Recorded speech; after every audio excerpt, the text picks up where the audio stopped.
ಸ್ವಲ್ಪ ಎದ್ದು ಬಂದು ನೋಡ್ರಿ, ಯಾವ ಬೆಕ್ಕು ನಾಯಿ ಯಾವ ಇರಲ್ಲ. ದಯವಿಟ್ಟು ಸ್ವಲ್ಪ ಬಂದಾಗ ಸ್ವಲ್ಪ ಏನಾದ್ರು ಅಟೆಂಡ್ ಮಾಡಿರಿ. ಯಾರಾದ್ರೂ ಬಂದು ಮಾಸ್ಕ್ ಹಾಕೊಂಡು ಅಥವಾ ಏನಾದ್ರು ಹಿಂಗೆ ತಿರುಗಾಡ್ತಿದ್ರು ಅಂದ್ರೆ ಸ್ವಲ್ಪ ಅವ್ರ ಬಗ್ಗೆ ಇಮಿಡಿಯೇಟ್ ಪೊಲೀಸಿಗೆ ಮಾಹಿತಿ ತಿಳಿಸ್ರಿ. ಮತ್ತು ಊರಿಗೆ ಹೋಗ್ಬೇಕಾದ್ರೆ ದಯವಿಟ್ಟು ಯಾವುದೇ ಕಾರಣಕ್ಕೂ ಯಾರು ಇದನ್ನು ಬಂಗಾರ ಗಿಂಗಾರ ಯಾವ್ದು ಇಟ್ಟು ಹೋಗ್ಬೇಡ ಮನ್ಯಾಗ. ಯಾಕಂದ್ರೆ ಗೊತ್ತೈತೆ ಪರಿಸ್ಥಿತಿ ಹೆಂಗೈತೆ, ಬಂಗಾರ ರೇಟ್ ಏನೈತೆ ಅಂತ ನಿಮಗೂ ಗೊತ್ತೈತಿ. ಒಂದು ತೊಲೆ ಹೋದ್ರೂ 1.5 ಲಕ್ಷ 2 ಲಕ್ಷ ಹೋದಂಗೆ ನಿಮ್ಮದು. ದಯವಿಟ್ಟು ಅರ್ಥ ಮಾಡ್ಕೊಳ್ರಿ. ನಿಮ್ಮ ಓಣೆಗೆ ಎಲ್ಲರಿಗೂ ಏನೇನು ನಿಮ್ಮ ಫ್ರೆಂಡ್ಸ್ ಅದಲ್ಲ ಏನೇನು ಮಗ ವಾಕಿಂಗ್ ಏನು ಹೋಗ್ತಿರ್ತಲ್ಲ ಅವ್ರಿಗೆಲ್ಲರೂ ತಿಳಿಸ್ರಿ. ಆಮೇಲೆ ಆತು ಓತಂತಂದ್ರೆ ಏನು ಮಾಡೋಕ್ಕೆ ಬರೋಲ್ಲ. ದಯವಿಟ್ಟು ಅರ್ಥ ಮಾಡ್ಕೊಳ್ರಿ. ಓದಷ್ಟು ಬಂಗಾರ ಜಲ್ದಿ ಸಿಗಂಗಿಲ್ಲ.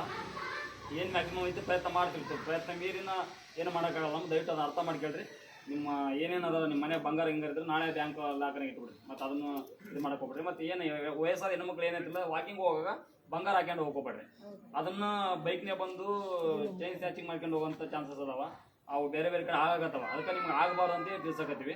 ಮತ್ತೆ ಇನ್ನೊಂದು, ನೀವು ಹೆಣ್ಮಕ್ಳು ಏನು ಹೋಗ್ತಿರ್ತಲ್ಲ ಸಿಟಿಯಾಗಿ ನಡ್ಕೊಂಡು ಹೋಗ್ಬೇಕಾದ್ರೆ ನಾವು ಪೊಲೀಸಮ್ಮ ನಿಮ್ಮ ಬಂಗಾರ ಹಾಕೊಂಡಿದ್ದು ಕೊಳ್ಳಾಗೈತಲ್ಲ ಅದನ್ನ ಬಿಚ್ಚ್ರಿ, ಅಲ್ಲಿ ಮುಂದೆ ಕಳ್ಳರದಾರ ಅವ್ನು ಇಟ್ಕೊಳಕ್ಕೆ ಹೋಗ್ಬೇಡ ಅಂತೇಳಿ ನಿಮ್ಮ ಕೈಯಿಂದ ಬಿಚ್ಚಂತ ಮತ್ತೆ ನಿಮ್ಮ ಬ್ಯಾಗ್ನಾಗ ನಾವೇ ಇಡ್ತೀವಿ, ನಿಮ್ಮ ಇದ್ರಾಗ ನೀವು ಸರಿನೇ ಕಟ್ತೀವಿ ಅಂತೇಳಿ ನಿಮ್ಮನ್ನ ಆ ಕಡೆ ನೋಡಿಸಿ ಇನ್ನೊಂದು ಯಾವುದೋ ಒಂದು ಕಟ್ಟಿ ನಿಮ್ಮ ಸರಿನೇ ಕಟ್ತಾರೆ. ನೀವು ಆಮೇಲೆ ಮನೆಗೆ ಬಂದು ನೋಡಿದ್ರೆ ಕಲ್ಲು ಹಳ್ಳಿರ್ತಾವ. ಅದ್ರ ಬಗ್ಗೆನೂ ಒಂದು ಸ್ವಲ್ಪ ಇದಿರಲಿ. ಅರ್ಥ ಆಯ್ತಲ್ಲ? ಯಾವುದೇ ಕಾರಣಕ್ಕೆ ಯಾರು ಮಾರಬೇಡ್ರಿ. ಇವತ್ತಿನ ಏನಾರ ಯಾರು ಸಸ್ಪೆಕ್ಟ್ ಆಗಿ ತಿರುಗಾಡಕತ್ತಾರಂದ್ರೆ ಪೊಲೀಸರಿಗೆ ತಿಳಿಸ್ರಿ. ಯಾವುದು ಬಂಗಾರ ಹಿಂಗಾರ ಯಾವುದು ಬೆಳ್ಳಿ ದುಡ್ಡು